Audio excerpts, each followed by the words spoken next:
Apple is finally making a foldable iPhone. And I know what you're thinking. Wow, incredible. Apple discovered something Samsung's been doing since, what, the dinosaurs. But hold on, because this is one of those moments where the obvious take is actually the wrong one. This isn't Apple being late. This is Apple being Apple, because if Apple wanted to rush out a foldable phone just to say they had one, they could have done that years ago. Instead, they watched, they waited, they let everyone else stress test the category in public and fail loudly, and now, according to leaks, supply chain reports, and some very spicy industry chatter, Apple's first foldable might quietly fix almost everything that made foldables annoying in the first place. And that's wild. Let's rewind for a second, because foldables did not start strong. The first generation felt like a science fair project that somehow got mass produced. The original Galaxy Fold was absurdly thick, over 17 millimeters at its thickest point. For context, that's thicker than a MacBook Pro. In your pocket, just walking around with a pocket laptop like it's normal. And the screens? Fragile doesn't even begin to cover it. You had to keep a protective film on the inner display, and if you removed it, congrats, you just killed your phone. Hinges were exposed, dust got inside, screens bubbled, pixels died, and durability reviews turned into horror stories. So these weren't phones, these were anxiety machines. Now, yes, foldables today are way better. Thinner, bigger outer displays, hinges that don't inhale sand. But even now, 7 years later, there are still two massive problems that nobody has truly solved: the crease and the software. The crease is unavoidable on most foldables. You see it in certain lighting, you feel it every time you scroll, and once you notice it, your brain will never let it go.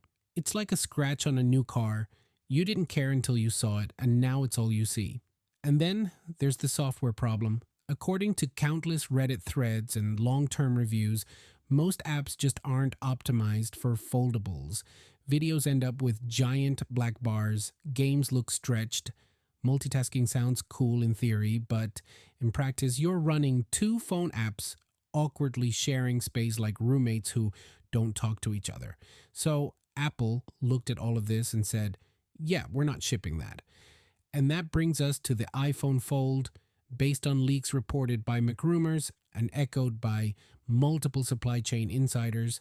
Apple's foldable is doing something fundamentally different with its shape. Instead of going tall and skinny like most foldables, Apple is reportedly using a 4:3 aspect ratio for the outer display, which at first sounds weird until it clicks.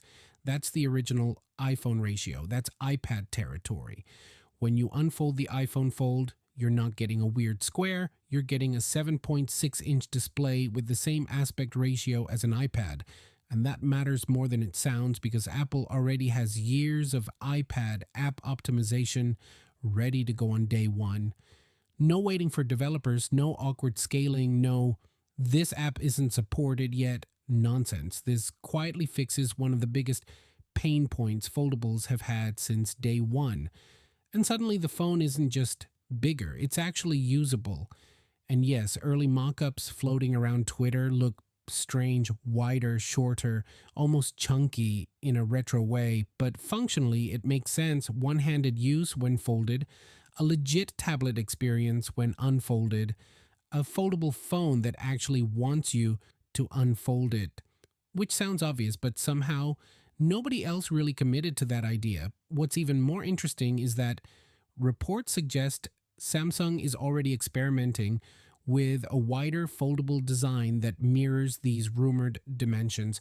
When the company that basically invented modern foldables starts reacting to Apple leaks, that's a sign something real is happening. Now let's talk about the crease, because this might be the biggest flex of all. At CES, Samsung showed off near creaseless foldable display technology. And yes, there's a very real chance Apple will use a Samsung-made display, which is peak tech industry irony. Apple's biggest foldable breakthrough might come from Samsung finally finishing the tech Apple refused to ship until it was good enough.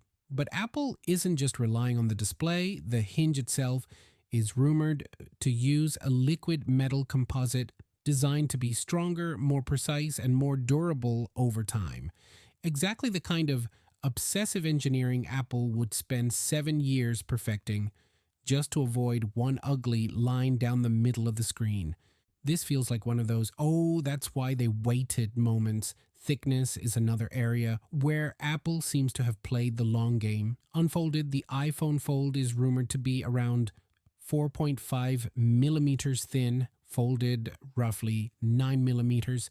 That's a massive jump from early foldables that felt like two phones duct taped together with optimism. Now, before we crown this thing perfect, there are compromises. There always are. Face ID is likely gone simply because there isn't enough internal space. Touch ID in the power button is expected to return, which honestly I don't hate. Cameras may be limited to two rear sensors. Battery life is still a mystery. Durability is still an open question because physics does not care about branding.